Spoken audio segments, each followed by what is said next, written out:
Alors, sur Tom's Guide, l'autopilote n'était pas activé lors du crash mortel au Texas, le conducteur était au volant, d'après le NTSB. Bon, il est passé où ce conducteur alors? C'est bizarre. La NTSB a publié son rapport préliminaire sur l'accident mortel de la Model S qui a tué 2 hommes au Texas le mois dernier. Selon l'agence, l'autopilote n'était pas activé, et des vidéos montrent qu'un des 2 hommes était bien au volant du véhicule. Alors c'est quoi l'idée en fait? Le mec a changé de siège au dernier moment et a laissé conduire la voiture toute seule. Le rapport indique que lorsque la voiture a démarré, les vidéos des caméras de sécurité de la maison du propriétaire montrent qu'il se trouvait sur le siège conducteur. Ça contredit les rapports au moment de l'accident du 17 avril selon lesquels le siège était vide lorsque la voiture s'est écrasée. Non mais il a très bien pu changer de siège après en cours de trajet quoi. La police locale avait à l'origine déclaré qu'elle pensait que l'accident s'était produit alors que personne ne se trouvait sur le siège conducteur, ce qui a soulevé des questions sur la fiabilité de l'autopilote Tesla. En effet, nos confrères de Consumer Reports ont mené l'enquête et ont découvert qu'il était facile de tromper l'autopilote donc. Cependant, Tesla a été vite monté au créneau en déclarant que d'après les données dont il disposait, l'autopilote ne serait pas responsable du crash mortel.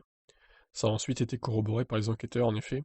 Lorsque la TSB a essayé de recréer les conditions d'accident et d'activer l'autopilote dans une modèle S identique, le système ne s'est pas déclenché.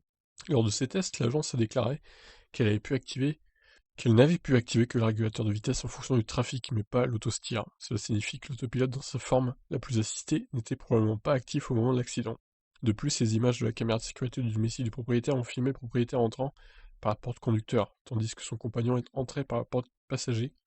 Après avoir quitté la maison, la voiture n'aurait parcouru que 170 mètres avant de finir sa course dans l'arbre.